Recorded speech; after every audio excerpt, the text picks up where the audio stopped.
Good morning and welcome to our weekly town hall. My name is Brian, Director of Operations here at Midwest Centers, and with me, as usual, I have Michelle. Hi, Brian, and Merry Christmas. Merry Christmas to you, too. The holidays are upon us. This year has flown by. Absolutely. For me, it's about to be 2026. I have something later to talk about 2026, but I don't want to spoil it yet. As I said, my name is Brian. If you're new and you've never seen any of these town halls, the purpose of this is to keep everybody up to speed on any changes, reiterate any rules, or address any issues that maybe have become problematic. And first, I would like to hand it over to Michelle for Kish-related announcements. All right. Thanks, Brian. So I wanted to make sure that everyone was really clear on the parameters around the holidays and passes about the holidays this upcoming weekend next week. So I just want to remind everybody that missing groups is not something that Kish can approve. Like, we cannot allow you to or give you approval to miss any of your services. So any overnight passes that we give you that are approved by us, that's just merely permission to not be present on the overnight hours from housing. It doesn't excuse you from any services at the center. It is expected that everyone is going to attend their scheduled services on Christmas Eve, Christmas Day, New Year's Eve, and New Year's Day. Non-compliance with treatment services also threatens your compliance with housing. So I need you to understand that. In your living agreement, you agreed to comply with all of the recommendations of treatment. That means you attend all scheduled services. Now I want to move on a little bit. So I just wanted to make sure that you knew up front what the expectation was for this week and next week. Every person at Kish is assigned a bed. You have a bed to sleep in. That's where you're expected to sleep every single night. Sleeping on the living room furniture is not allowed. It breaks that furniture down and it causes that furniture to have to be replaced more frequently than is necessary. You will be woken up and made to go to your bed if you're found sleeping on the couch. This isn't a thing anymore. I need it to stop. Disregarding that directive or arguing with staff over it could lead you to be removed from housing. Sleeping in a unit that you're not assigned to is also not allowed. So you can't sleep on your friend's couch just because you were up late playing video games. There are a handful of people that are consistently doing this and have now placed their housing status in jeopardy. Every person must return to their own unit by 11 p.m. If you're on property at 11 p.m., you should be in your apartment or outside of your own building if you're smoking. This is a non-negotiable. At 11 p.m., it is time for you to go to your own unit. This will also help you set good habits so that you can wake up on time and get to the center on time. When you move from PHP to IOP, you're going to be asked to move apartments. Arguing with staff about moving to a new unit or a new building is absolutely unacceptable. Placing conditions on who you will live with or which unit you will live in is also unacceptable. Kish staff does the best that we can to make sure that everyone is in an appropriate spot. You can respectfully voice your opinion, but at the end of that conversation, you have to follow the directives that are given to you by staff regarding apartment moves. Again, this is non-negotiable. Each building is certified at a different level under the state, which means that it houses different levels of care. All of the supplies in the unit are to remain in the unit. So when you move, you can't take the dishes, supplies, small appliances, remote controls, etc. to another unit. Any items that were taken from one unit to another unit needs to be returned by the end of today. And lastly, I'd like everyone to be aware that your treatment compliance is part of your living agreement at Kish. Being unexcused from services at the center will impact your overnight pass request. If you've turned in an overnight pass request, please check with the office to see if it's approved before you leave.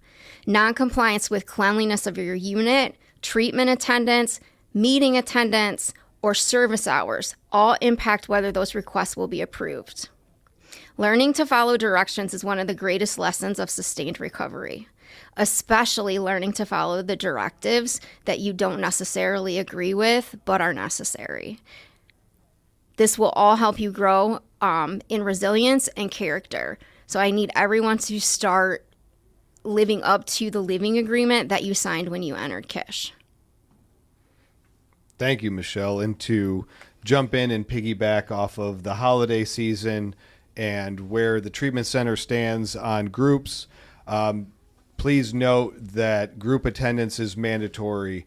I want to emphasize that in active addiction, we don't take days off. Recovery doesn't take days off either.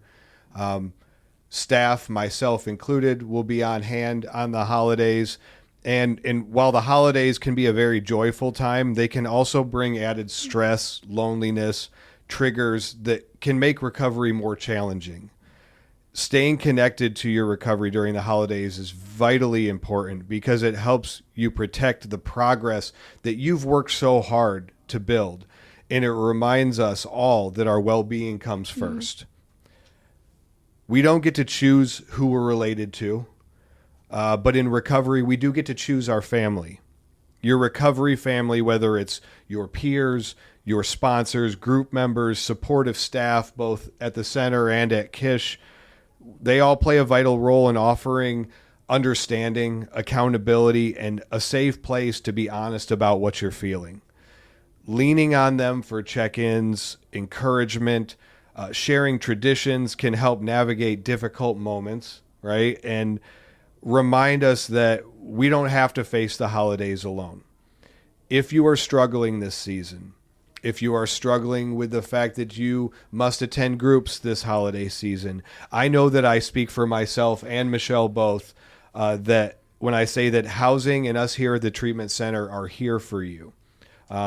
That being said, I will emphasize again that participation in groups through the holidays and on the holidays is mandatory. I do know, as Michelle stated, that passes are offered outside of group time is not the center's business. It is entirely up to Kish how they manage and monitor those. On my end, group is required. Okay. So I have a couple things to share today, some positive stuff. First and foremost, today, Monday, is Carnell's birthday. Oh, happy birthday, Carnell. Happy birthday, Carnell. Everybody in the group room where he's at watching this, give him a round of applause. I want to next give a shout out and a thank you to Brianne. I happened to be walking by the halls as I do on my rounds and popped my head in the New Perspectives room, and Brianne S. was working really hard sweeping and mopping, and I found out that she does this virtually every day. She takes it upon herself to clean that up. I greatly appreciate that. That shows really great character. So thank you so much, Brianne, for that. Next shout out comes in the form of a affirmation that was written by our very own Dutch. Do you know Dutch? I have not had the pleasure to meet Dutch yet. So, Dutch, introduce yourself to my dear friend Michelle. Yeah. Come find me in the housing office. So Dutch wrote this, and he has blessed me and honored us all by asking if I would read it here today. Okay. This is called The Warrior Within, a morning meditation affirmation by Jamie Sparks Dutch. The Warrior Within. I have the energy to nurture. I help others. I will crown the year with nurturing energy. In this year, I will make rest a priority, self-care and self-love a mandate. I will make peace of mind a new standard. I will heal every single day this year. I will be grateful for what is to come. I will wake up with strength and clarity of mind. I have more strength in me than I imagine. I welcome new opportunities to grow emotionally, mentally, and spiritually. I have indestructible confidence. I have an unbreakable mindset. I am committed to achieving all that I am destined to achieve. In this moment, I am fearless. I am ready. I am brave. I am courageous. Each day, I will be grateful for another chance to live life, to feel the air in my lungs and the beat in my heart.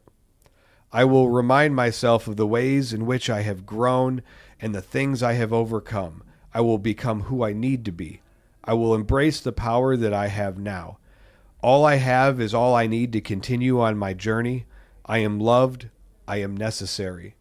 I will let go of what does not serve me. I will live in the moments that deserve my undivided attention.